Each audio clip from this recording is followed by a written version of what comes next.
Okay. तो सबको पता है कि COVID के बाद से वर्क फ्रॉम होम का भी ये बढ़ गया है चलन। और इंडिया में स्कूलिंग भी सारी आ रही है ऑनलाइन मोड पे। अब फिर से ऑफलाइन मोड पे जा रही है, वो भी बात है। लेकिन क्योंकि इस टाइम ने हमें ये सिखाया है कि आपको एक टैबलेट की ज़रूरत हो सकती है, अगर फिर कभी ऐसा कुछ मौका आए तो फ़ोन पे ये करना पॉसिबल नहीं है, स्टडी वगैरह या कुछ काम। और अगर आप क्रोमबुक या लैपटॉप जैसी चीज़ें में इन्वेस्ट करने का सोचते हो तो दो बातें हैं। लैपटॉप्स काफ़ी महंगे हो जाते हैं, ठीक है। और ऐप सपोर्ट की भी कमी है, क्योंकि विंडोज़ का ऐप स्टोर सबको पता है कि या तो पूरा एक तरह से ही बेकार है, या तो अगर उसमें जो ऐप सपोर्ट है भी वो भी उस तरह से काम नहीं करता जैसे आप चाहते हो। एंड्रॉयड बेस्ड, मतलब जो मेजर प्लेटफॉर्म्स आपको एंड्रॉयड बेस्ड मिलते हैं। उसके बाद क्रोमबुक की अगर बात करें तो जैसे मैंने क्रोमबुक से इतनी सारी 30+ एप्स टेस्ट की बताया, तो या तो आपको उसको दिन भर बैठ कर रिसाइज करना पड़ेगा, या तो कुछ कुछ ऐप्स तो सपोर्ट ही नहीं करते। और उसके बारे में भी मैं स्टडी कर रहा हूँ, उसके बारे में भी और एक मस्त वीडियो आएगी कि क्रोमबुक्स में ऐप सपोर्ट का क्यों प्रॉब्लम है जबकि उसमें आपको प्ले स्टोर मिलता है। वो भी मैंने लगभग ढूंढ ही लिया है। तो बात करते हैं, ये आपको तीन टैब्स दिख रहे हैं, तीन टैब्स में दिख रहे हैं, है ना। तो देखते हैं, ये नोकिया का T20 है जो न्यू लॉन्च हुआ है, ठीक है। अंडर 15 के सारे आए हैं, और अंडर 15 के भी आपको एक ना एक इसका अच्छा मॉडल मिल जाएगा। और अगर आपको वाईफाई प्लस 4G वगैरह चाहिए तो आपको अंडर 20K के रेंज में ये टैबलेट्स मिलेंगे। टैबलेट्स लेने का सबसे बड़ा यही फ़ायदा होता है कि आपको ना ऐप सपोर्ट की चिंता होती है, ना छोटे स्क्रीन साइज की चिंता होती है। ये दूसरा जो इसी साल लॉन्च हुआ था, ये है रियलमी का पैड। इसमें एक तो रियलमी काफ़ी अच्छा काम कर रही है हर इसमें, चाहे वो ट्रू वायरलेस हो, फोन्स हो, स्मार्टफोन्स हो। लैपटॉप्स मैंने टेस्ट नहीं किए, लेकिन बाकी तो इसकी सारी जो मेन मेन एक्सेसरी भी है, या फोन्स हो गए या टैब हो गए, वो सब तो टेस्ट कर ही रहा हूँ। टैब भी मैं इस वीडियो में बता देना चाहता हूँ कि टैब भी बहुत जल्दी आना चाहिए, चांसेस बहुत हाई हैं, मतलब पक्का ही मान के चलो। और लास्ट में बात करते हैं किंग ऑफ 15 के segment, specially because of brand name की वजह से खासकर, सैमसंग का टैब A7। ये भी आपको हर तरह के वेरिएंट में मिल जाएगा, वाईफाई 4G सब कुछ। ये भी अंडर 15 के आपको कार्ड डिस्काउंट वगैरह में भी वेरिएंट्स मिलेंगे और ऊपर। अब बात करते हैं कि ये तीनों काफ़ी सिमिलर हैं, काफ़ी सिमिलर प्राइस पॉइंट है, सिमिलर स्क्रीन साइजेस है। तो अब क्लियर कट टैबुलर कंपैरिजन देखेंगे, और भी इन दोनों की अलग अलग भी फोकस्ड कंपैरिजन भी आ चुकी है। ये वाली थोड़ी वीडियो लंबी होगी ऑफ कोर्स, लेकिन अगर आपको सिर्फ दो टैबलेट्स में कंफ्यूजन है तो वो आप वैसी मेरी जो वीडियोस आ चुकी हैं वो देख के और क्लियर कर सकते हैं। आज बात करेंगे तीनों के बारे में। तबीयत थोड़ी ख़राब है तो आवाज़ आवाज़ थोड़ी गड़बड़ होगी, कोई बात नहीं। इसलिए मैंने इस फॉर्म में लिखा है, आप इसका स्क्रीनशॉट ले सकते हो बाद में कभी रेफ़र करने के लिए या जो भी। तो आ जाते हैं आज तीन जो बड़े धुरंधर हैं, नोकिया का tab T20, Samsung tab A7 और रियलमी पैड। तीनों का हर तरह का 10 पॉइंट कंपैरिजन देखेंगे, और मुझे पूरा भरोसा है कि आपको लास्ट से पहले भी हो सकता है कि आप अपना चॉइस बना चुके हो। प्राइस लास्ट ब्रैकेट है, उसको देखने से पहले। अवेलेबिलिटी की बात करते हैं, क्योंकि जैसा मैंने पहले भी बोला कि कभी कभी कमेंट आ जाते हैं अवेलेबिलिटी को लेके। नोकिया टैब T20 फ्लिपकार्ट पे, nokia.com पे और ऑफलाइन अवेलेबल होगा। नोकिया की ऑफलाइन सर्विसेज के बारे में मुझे नहीं पता, तो आप फ्लिपकार्ट प्रेफर करना, उसमें कार्ड डिस्काउंट वगैरह भी आपको मिल जाएंगे, और सुपर कॉइन्स वगैरह का भी जो सिस्टम होगा वो भी लग जाएगा। गैलेक्सी टैब A7 में अगर आप गौर करो तो मैंने ऑफलाइन सबसे पहले लिखा है, और उसको कैपिटलाइज अपर केस में भी लिखा है। उसका भी सिमिलर ही रीज़न है कि सैमसंग में आपको ऑफलाइन ज़रूर चेक करना चाहिए, क्योंकि सैमसंग के क्योंकि इतने सारे डीलर्स हैं और वो ऑफलाइन फोकस ब्रांड भी है, तो कभी कभी आपको ऑफलाइन में फ्रीबीज वगैरह मिला के काफ़ी अच्छी डील मिल जाती है। मैं ये तक कहना चाहूँगा कि ऑनलाइन से बेटर डील आपको ऑफलाइन मिल जाती है। हाँ, बिल्कुल। आप ज़रूर चेक करें। और चेक करने में क्या है, देखो अगर आप शॉप कितने भी बड़ी शॉप में चले गए तो कंपलसरी नहीं ना कि आप खरीद के ही आओगे। जाओ, ऑफर पता करो। At the end of the day आपके पॉकेट में अगर 5 रुपए भी एक्स्ट्रा बच रहे हैं तो वो अर्निंग हुई आपकी। Money saved is money earn. Realme pad के बारे में आता है, ये भी फ्लिपकार्ट पे ऑफिशियली रियलमी और ऑफलाइन तीनों जगह है। इसमें एक स्पेशल मेंशन करना चाहूँगा realme.com का। रियलमी ऐप्स, रियलमी ने अपना स्टोर वाला ऐप भी अब निकाल ही दिया है। तो देखो ये सीन है कि रियलमी न्यू यूज़र को या कभी कभी ओल्ड यूज़र को या कभी कूपन ड्रॉप्स के ज़रिए कभी कभी आपको 1000 ऑफ वगैरह का कूपन मिल जाता है। तो 1000 ऑफ का अगर कूपन मिल गया तो आपके पास मान लो फ्लिपकार्ट के लिए कार्ड डिस्काउंट्स के लिए वो स्पेसिफिक कार्ड नहीं है, मान लो आईसीआईसीआई पे ही लगेगा तो आपके पास आईसीआईसीआई नहीं है। लेकिन क्योंकि realme.com पे आपको डायरेक्ट कूपन्स मिलते हैं तो आप वो तो यूज़ कर सकते हो ना। तो रियलमी का एक बार ज़रूर चेक करना ताकि आपको अगर वैसा कोई ऑफर हो तो वो मिस ना हो। अब आते हैं मेन कंपैरिजन पे, तीनों की बिल्ड की बात करते हैं। तीनों ही मेटल है। नोकिया के कॉर्नर ज़्यादा राउंडेड है, रियलमी थोड़ा ज़्यादा बॉक्सी है, सैमसंग सही सही है। रियलमी का बिल्ड के बारे में एक बात और कि ये लगभग मतलब 80% से भी ज़्यादा आईपैड आईपैड फील देता है। तो वो आपके ऊपर डिपेंड करता है, ठीक है। पर्सनली मुझे घंटा फर्क नहीं पड़ता। देखो एयरपॉड्स भी जब आए थे और उस फिर उसे कॉपीज अगर बोल सकते हो वैसा डिज़ाइन कॉपीज आना शुरू हुए एंड्रॉयड के लिए तो सबने मजाक उड़ाया। लेकिन आज देखोगे सब वो यूज़ कर रहे हैं क्योंकि स्टाइलिश तो वो लगता ही है और उसका यूज़ केस भी बहुत है। स्क्रीन पे आता है, नोकिया टैब T20 में 10.36 इंच है, 0.04 इंच छोटा है हल्का सा। लेकिन अक्रॉस द बोर्ड वो 10.4 इंच ही मान के चलो, 10.4 इंच की स्क्रीन है। स्क्रीन रेजोल्यूशन में थोड़ा सा डिफरेंस है। नोकिया में आपको सीधे सीधे 2K डिस्प्ले मिलती है, सैमसंग और रियलमी में आपको WUXGA+ डिस्प्ले मिलती है। अब ये WUXGA+ क्या है, अगर आप देखने जाओगे तो wild, wide, ultra extended graphic something something plus plus मिलता रहेगा। लेकिन मैं बता दूं कि गूगल के हिसाब से ये फुल HD से ज़्यादा और 2K से कम बीच का कुछ है। ये क्यों है, क्योंकि देखो अगर आप फुल HD के रेजोल्यूशन की बात करते हो 1918 टू 1080 या जो भी उसका होता है 1920 टू 1080 पिक्सल्स, तो टैबलेट की क्योंकि बड़ी डिस्प्ले होती है ना, थोड़ी सी रेक्टेंगुलरिश, थोड़ी बड़ी, और तो उतना काफ़ी नहीं होता तो उसमें एक्स्ट्रा पिक्सल्स लाइन ऐड करता है ताकि और रिच आपको एक्सपीरियंस हो, थोड़ी सी क्लैरिटी और बढ़ जाए। तीनों ही 60 हर्ट्स में है। MI का पैड 60 हर्ट्स पे नहीं है इसलिए 60 हर्ट्स मेंशन करना ज़रूरी है। कभी ना कभी MI का पैड आएगा तो वो हो सकता है बाकी भी फिर 90 हर्ट्ज 120 हर्ट्ज की तरफ मूव करें। नोकिया और सैमसंग में क्लियरली मेंशन्ड है कि दोनों में TFT LCD का यूज़ हुआ है। लेकिन रियलमी में मेंशन्ड ही नहीं है इसलिए NM नॉट मेंशन्ड LCD का यूज़ हुआ है। LCD पैनल है, IPS है या TFT पता नहीं।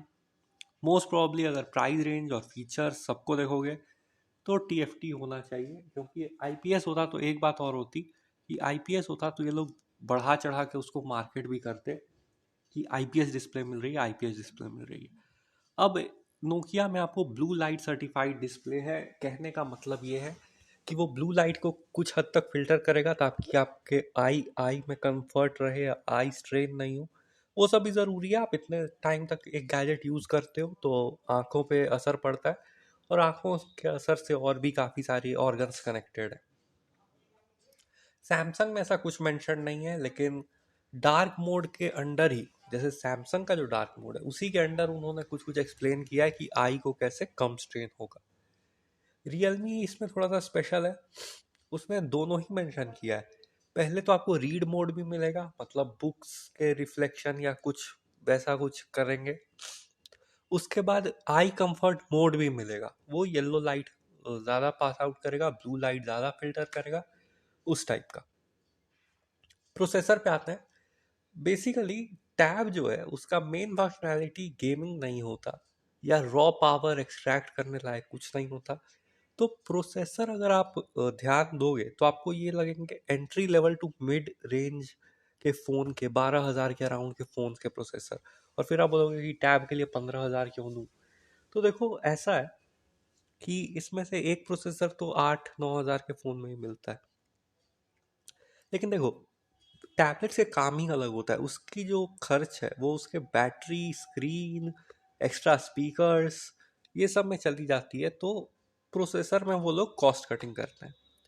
फिर भी प्रोसेसर के बारे में बात करेंगे, तीनों ही ऑक्टा कोर प्रोसेसर्स हैं, लेकिन तीनों ही अलग अलग मैन्युफैक्चरर के बनाए हुए हैं। नोकिया में आपको मिलेगा यूनिसॉक का T610, ये आपने माइक्रोमैक्स के रिसेंट फोन में देखा है।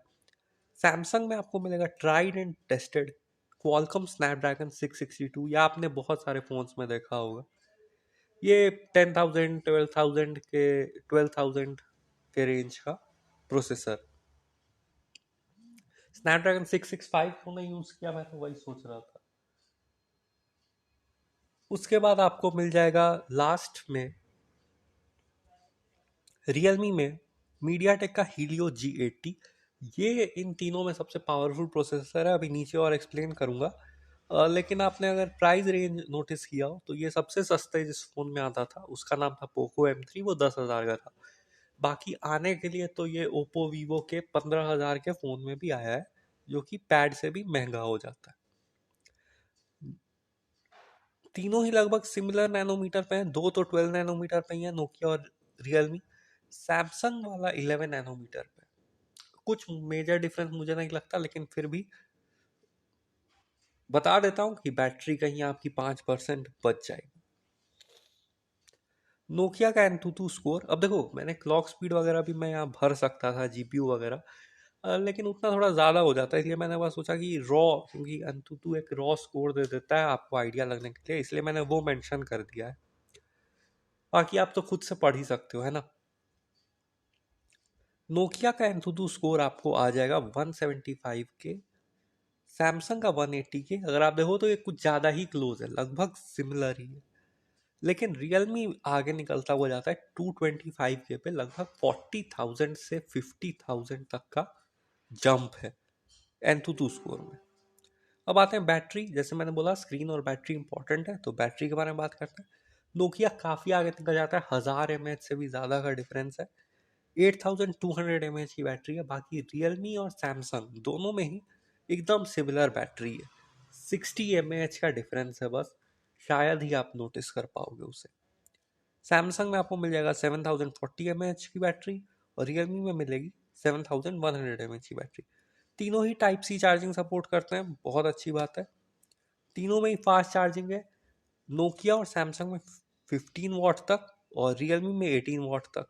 लेकिन अब प्रॉब्लम ये है कि नोकिया में आपको मिलता है सिर्फ 10 वॉट का चार्जर। अब मैं तो सिर्फ मैंने नोकिया में ही बोल दिया, लेकिन सैमसंग में क्या बोलूं सोचो, क्योंकि सैमसंग में आपको सिर्फ 7.5 वॉट का चार्जर मिलता है। मुझे तो लगता है 7.5 वॉट के चार्जर को 7,000 mAh के हिसाब से स्लो चार्जर बोलना चाहिए। 10 वॉट को आप स्टैंडर्ड चार्जर बोल सकते हो। और रियलमी ने कोई कंजूसी नहीं की है, 18 वॉट का सपोर्ट है चार्जिंग का, तो 18 वॉट का चार्जर भी दिया है बॉक्स में, इसे आप फास्ट चार्जिंग बोल सकते हो। रियलमी में एक बेनिफिट और है जो दोनों में मेंशन नहीं है, अब फीचर अगर नहीं मेंशन करेंगे नहीं होगा। रियलमी में है रिवर्स चार्जिंग, तो आप ऑन द गो अपने ट्रू वायरलेस वगैरह को चार्ज कर सकते हो इससे। फ़ोन को भी वो लोग मेंशन करते हैं कि फ़ोन को चार्ज कर लो, लेकिन मुझे नहीं पता कि आजकल 5-5 हज़ार mAh के फ़ोन की बैटरीज होती है, तो ये 7,000 mAh में से फ़ोन को कितने ही परसेंट चार्ज करेगा, क्योंकि कुछ लॉस भी तो होगा, है ना। अब आते हैं कैमरा के ऊपर। कैमरा भी टैबलेट्स या पैड्स में कोई बहुत इंपॉर्टेंट फीचर नहीं है, और वो इसलिए नहीं है ना क्योंकि कैमरा से आप टैब के कैमरा से तो निकाल के सेल्फी लोगे नहीं। वो भी 10 इंच 10.4 इंच के टैब से, वो 7-8 इंच वाले टैब का तो मान भी लो कि 6 इंच के तो फोन ही होते हैं, तो 7 इंच के टैब से सेल्फी ले ली, लेकिन 10.4 इंच थोड़ा ज़्यादा हो जाता है। अब कैमरा के बारे में बात करते हैं। तीनों के ही रियर कैमरा 8 मेगापिक्सल के हैं, लेकिन फ्रंट में थोड़ा सा डिफरेंस है। नोकिया में फ्रंट आपको 5 मेगापिक्सल मिलेगा, सैमसंग में भी फ्रंट 5 मेगापिक्सल, रियलमी ने यहाँ में भी डायरेक्ट डायरेक्ट दोनों जगह 8 मेगापिक्सल चिपका दी है। कोई टेंशन नहीं। रियलमी में एक छोटा चीज़ और मेंशन्ड है कि रियलमी में आपको मिलेगा डुअल माइक। वीडियो रिकॉर्डिंग के फीचर के अंदर लिखा हुआ था कि डुअल माइक्स हैं। देखो अब डुअल माइक यहाँ तो है, लेकिन इन लाइन ये नहीं है इसमें बात करने के लिए, कॉलिंग ये नहीं है। उसके बारे में भी कभी बात करेंगे। तो आप सिर्फ स्पीकर पे ही बात कर सकते हो, तो स्पीकर पे बात कर सकते हो तो आ जाओ स्पीकर के ऊपर। स्पीकर भी इम्पॉर्टेंट पार्ट है, क्योंकि इंटरटेनमेंट बेस्ड या online classes based online meeting तो मान लो आप हेडफोन पे लोगे कोई बात नहीं, लेकिन इंटरटेनमेंट या ऑनलाइन क्लासेस वगैरह अगर आप स्पीकर पे लेते हो तो नोकिया आपको देगा डुअल स्पीकर का सपोर्ट विथ ओजो प्लेबैक। अब ओजो प्लेबैक क्या है? तो ओजो प्लेबैक साउंड इन्हेंसमेंट का ही सॉफ्टवेयर है जो उन्होंने खुद से पार्टनरशिप में या खुद से डेवलप किया है। वो नोकिया के जो 8, नोकिया 8 वगैरह जो नंबर सीरीज में आए थे वो सब में उसका सपोर्ट था वीडियो रिकॉर्डिंग वगैरह में। तो इन्होंने अब स्पीकर में भी डाल दिया है, तो इन्हेंस करेगा या बेटर करेगा, कुछ इक्वलाइजर ऑप्शंस होगा या जो भी, मैंने टेस्ट नहीं किया, मुझे नहीं पता। सैमसंग में आपको मिल जाएंगे क्वाड, सैमसंग और रियलमी दोनों में ही आपको मिल जाएंगे quad speakers with Dolby Atmos का सपोर्ट। अब डॉल्बी एटमॉस तो आप लोग को ज़्यादा पता होगा, आप लोगों ने ज़्यादा सुना होगा, फोन्स, टीवीज, साउंड बार्स सबके साथ मेंशन होते हुए कि डॉल्बी एटमॉस का सपोर्ट है। ठीक है, तो क्वाड स्पीकर्स भी हैं, आगे निकलते हैं दोनों ही क्वाड स्पीकर और डॉल्बी एटमॉस। इसके बाद सॉफ्टवेयर की बात करते हैं। अब देखो टैबलेट कोई वैसी चीज है नहीं जो आप फोन्स की तरह साल, 1.5 साल, 2 साल में आप चेंज कर देते हो। मैं अपने फोन्स 2 साल पे चेंज करता हूँ, है ना।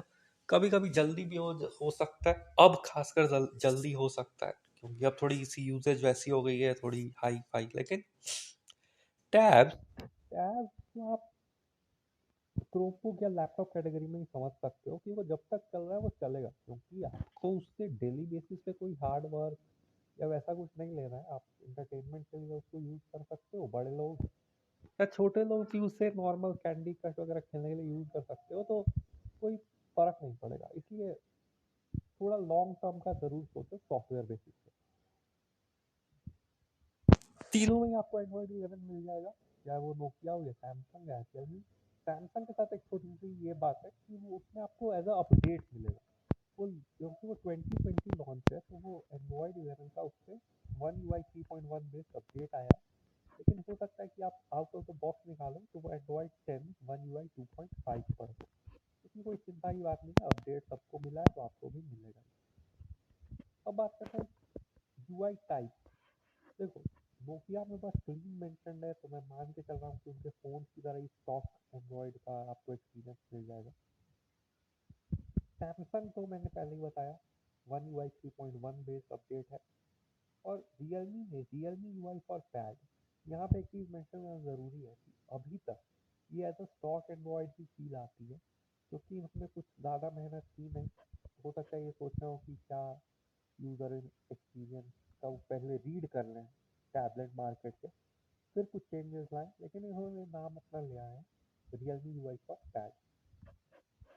अब बात करते हैं अपडेट सिचुएशन कैसी है। सॉफ्टवेयर की तो बात हो गई, अपडेट सिचुएशन ये है नोकिया में आपको इंडियन वेबसाइट पे मेंशन है कि आपको मिलेगा, और जो भी मार्केटिंग मटेरियल था उस पर भी कि आपको मिलेगा 2 years of major Android update, OS upgrade जिसको बोलते हैं, और 3 साल तक सिक्योरिटी पैचेस, सिक्योरिटी अपडेट।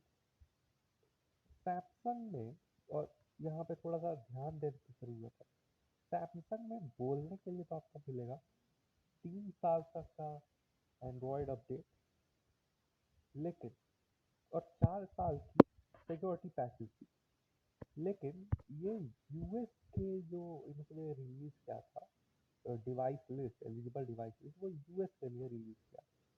अब देखो दो बातें हो सकती हैं, या तो ये कि इंडिया में भी सेम चीज़ फॉलो होगी, या ये कि नहीं फॉलो होगी। तो देखो अगर फॉलो होती है, अगर इंडिया वाले कुछ क्लैरिटी निकालते हैं इसके बारे में तो बहुत अच्छी बात है, क्योंकि 3 साल की ओएस अपडेट और 4 साल तक सिक्योरिटी पैचेस, तो बहुत बेस्ट है। लेकिन अगर नहीं निकालते तो फिर अब क्या ही कर सकते हैं, फिर कंफ्यूज रहो। रियलमी ने कुछ मेंशन नहीं किया इसके बारे में, ना कोई मार्केटिंग ना कुछ। हो सकता है आस्क माधव एपिसोड पे आप ध्यान अगर रखो तो हो सकता है उस पर वो कुछ क्लैरिफाई कर दे। मैंने क्वेश्चन पूछा था एक बार, नहीं मिला आंसर, कोई बात नहीं,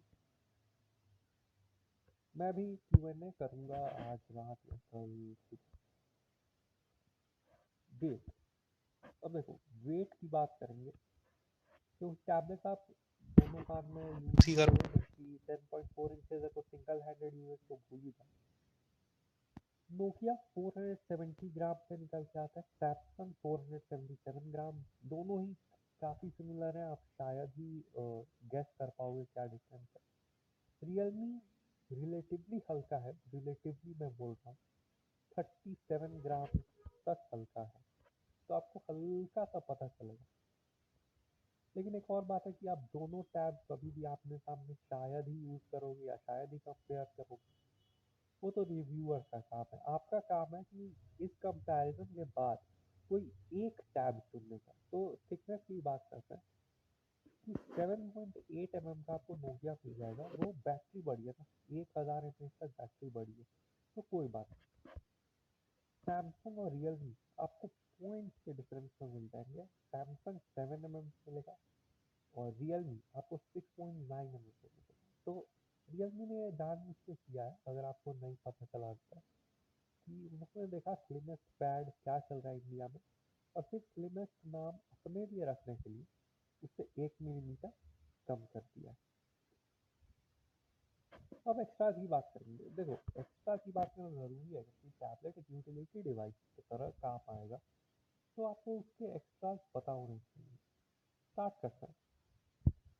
पहली बात तो ये स्टोरेज की बात कर लेते हैं। ये इनबिल्ट स्टोरेज बेस वेरिएंट में 32 गिग्स है, जो कि काफ़ी कम है आज के हिसाब से। 32 गिग्स में आप शायद कुछ कर पाओ, क्योंकि सॉफ्टवेयर भी तो कुछ ले लेता है ना बात वगैरह वगैरह। अब ये मोटो टैब G20 पे जो हो रही है रिकॉर्डिंग, इसके बारे में बात करेंगे। मोटो टैब G20 की भी रिव्यू आएगी तो आपको पता चलेगा कि स्टोरेज क्यों इम्पोर्टेंट। तो नोकिया में आपको 512 GB तक एक्सपैंड करने का ऑप्शन मिलता है माइक्रो SD कार्ड से। सैमसंग में आपको 1 TB तक एक्सपैंड करने का, और रियलमी पैड में भी 1 TB तक आप एक्सपैंड कर सकते हो। अब ये भी मेरे कुछ खास समझ में नहीं आती, 1 TB तक कौन सी एक्सपैंड करता है अपने स्टोरेज को। अब आते हैं किड्स मोड पे। नोकिया में किड्स मोड है, तीनों में ही किड्स मोड है, लेकिन सैमसंग में सैमसंग वाला किड्स मोड है, मतलब सैमसंग ने जो अपने सॉफ्टवेयर के लिए डेवलप किया होगा, सिमिलरली वर्क करता है, लेकिन वो सैमसंग की ऐप है। बाकी जो नोकिया या गूगल की जो किड्स मोड है, गूगल की किड्स मोड आपको मिल जाएगी नोकिया और रियलमी में। और नोकिया में और कुछ एक्स्ट्रा मेंशन नहीं है, हो सकता है वो कुछ ऑफर्स वगैरह मिले तो मिले। लेकिन एक्स्ट्राज की बात करते हैं आप सैमसंग और रियलमी में। सैमसंग में सबसे पहले तो आपको मिल जाएगी नॉक्स की सिक्योरिटी। नॉक्स सिक्योरिटी का नाम तो आपने सुना ही होगा, वो हार्डवेयर बेस्ड सिक्योरिटी है जो आपको मिलेगी। उसके बाद आपको YouTube प्रीमियम 2 मंथ का फ्री मिलेगा। लेजेंड्स के लिए ये लाइन नहीं है, वो नेक्स्ट पे देखते हैं, लेकिन आपको YouTube प्रीमियम 2 मंथ का मिलेगा। इसके बाद आता है दो, ये जो मेन है, इसके बाद में कंडीशन भी समझना जरूरी है, तो ध्यान देना। Samsung call and text sync और सैमसंग ऑटो हॉटस्पॉट। क्योंकि सबसे पहली कंडीशन तो ये है कि आपके पास सैमसंग का ही फ़ोन होना चाहिए, इसको अपने सैमसंग टैब A7 के साथ यूज़ करना चाहिए।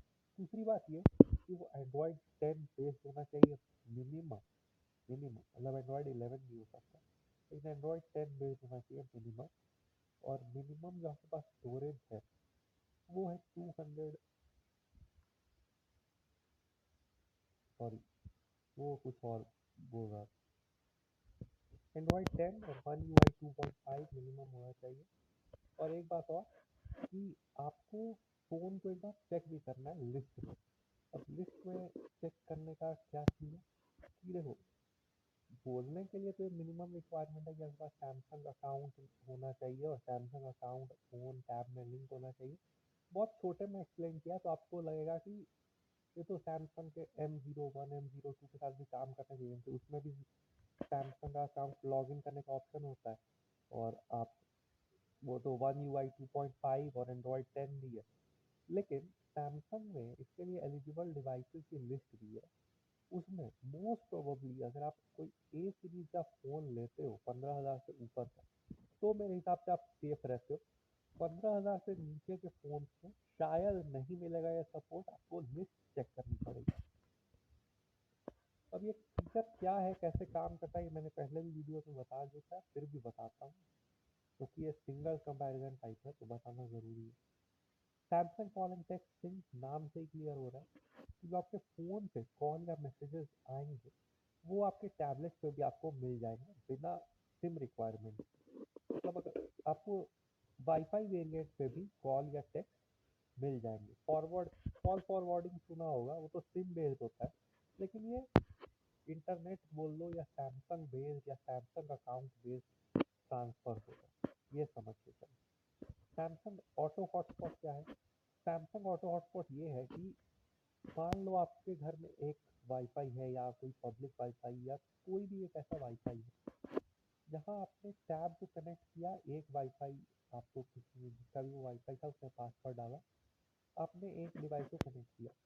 अब आपको फिर से उस आदमी के पास जाके अपना फ़ोन कनेक्ट करवाने की ज़रूरत नहीं है, क्योंकि टैब और फ़ोन क्योंकि same Google account Samsung account पे होंगे, तो उन्हें आइडिया होगा कि क्योंकि दोनों ही सैमसंग अकाउंट पे हैं, दोनों ही एक साथ हैं, लोकेशन वगैरह के हिसाब से वो ट्रैक करेगा, तो वो सिमिलर इंटरनेट कनेक्शन वो उसके साथ शेयर कर देगा, तो आपकी प्रॉब्लम खत्म हो जाएगी। अब आप मैं रियलमी ने एप्पल के एक फेमस फीचर को एंड्रॉयड साइड लाने की कोशिश की है। वो क्या है? अनलॉक विथ रियलमी वॉच और बैंड। ठीक है, उसमें क्या है कि अगर आपके पास रियलमी का बैंड या स्मार्ट वॉच है और रियलमी टैब है, पैड है, और दोनों में ही सिमिलर अकाउंट्स वगैरह हैं, तो वो गेस कर लेगा, जैसे ब्लूटूथ से तो कनेक्ट होते ही और लोकेशन वगैरह ये सब देख के गेस करेगा कि आप उस एरिया में, आप उस कैब के पास आ चुके हो, तो वो अनलॉक हो जाएगा खुद से ही, आपको मैं नहीं करना। ठीक है। Last but not the least, price क्या है? एक चीज रियलमी में और थी, अ, वो इससे रिलेटेड थी, ट्रू वायरलेस से। अब मैंने उसको मेंशन क्यों नहीं किया, लेकिन अभी अचानक से याद आ गया। ट्रू वायरलेस भी अगर पहले से कनेक्टेड है तो गूगल स्मार्ट पेयर की तरह ही वो कुछ लग रहा था, ये शायद मैंने मेंशन नहीं किया, ये सोचो कि ये नॉर्मल है, लेकिन वो फीचर्ड में ही मेंशन था, तो एक आप जान लो कि ये अगर आप पहले से कुछ कनेक्ट करके रखते हो तो वो आपके एरिया में आते ही कनेक्ट हो जाएगा, कोई प्रॉब्लम नहीं हो। प्राइस डिटेल्स के बारे में बात करते हैं, सबसे इंपॉर्टेंट, और ध्यान देना है इस पे वेरिएंट्स के ऊपर। ठीक है, नोकिया में 3+32 वाईफाई ओनली आपको 15,499 का मिल जाएगा। 4+64 यानी डबल द रैम और डबल द स्टोरेज सिर्फ 1,000 रुपये ज़्यादा देके आपको मिल जाएगा। इसलिए मैं बोल रहा हूँ कि वेरिएंट्स पे ध्यान दो। लास्ट में आपको 4+64 वाईफाई प्लस 4G 18,499 का मिलेगा, और ये सारे रॉ प्राइजेज हैं। इसका मतलब इसके ऊपर से आपके अलग अलग तरह के कार्ड डिस्काउंट्स, अलग अलग तरह के ऑफर लगेंगे, और किसी का भी प्राइस इंक्रीज होने का तो अभी चांस नहीं दिख रहा है। डिक्रीज ही होगा, होना होगा तो। रियलमी में भी वैसा ही कुछ है, आपको 3+32 वाईफाई 13,999 का मिलता है। 3+32 वाईफाई प्लस 4G 15,999 का मिलता है, यानी 2,000 रुपये सिर्फ 4G ऐड करने के। और 4+64 वाईफाई प्लस 4G वैसे ही 17,999 का मिलता है, फिर से 2,000 रुपये ऐड करके।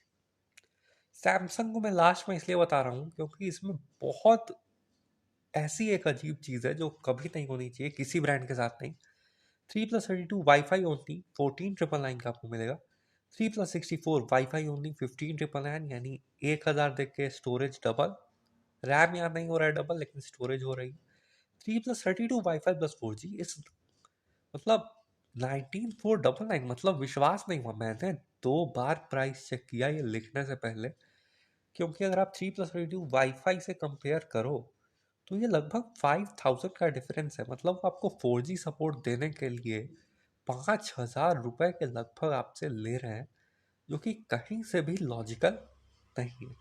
अब अगर आप बेस्ट की बात करो, एक चुनना हो, अब तो लास्ट तक आ गया, आपने खुद ही डिसीजन बना लिया होगा, या आप स्क्रीन देख के बनाओ, या सॉफ्टवेयर देख के, या बैटरी लाइफ देख के, या चार्जिंग स्पीड देख के, कैसे ही बनाओ। अगर आप बस प्राइस प्राइस बेसिस पे बात करो कि कोई भी टैब चाहिए बस 15,000 के आसपास का होना चाहिए, तो देखो, मैंने जैसे कूपन के बारे में बताया ना रियलमी के, वैसे ही ये कूपन बेस्ड एक डील रियलमी की आई थी कि 4+64 वाईफाई प्लस 4G वेरिएंट जो है उस पर 2000 का कूपन आपको मिल रहा था। तो इफेक्टिव प्राइस हो गई उसकी 15,999। उसके बाद उस पर अगर कोई कार्ड ऑफर वगैरह कुछ भी अगर लगता है, कुछ भी, तो आप ये सोच के चलो कि सिर्फ 15,000 रुपये भी ऑफ मिलते हैं। तो ये सोच के चलो कि 15,999 माइनस 1000 इज 14,999। आपको 14,999 के प्राइस में आपको वाईफाई 4G के साथ 4+64 रैम स्टोरेज, टैब, बड़ी screen, metallic body, iPad iPad feels, सब कुछ मिलेंगे सिर्फ और सिर्फ 15,000 में। बाकी तो यही सब है, आपकी चॉइस है।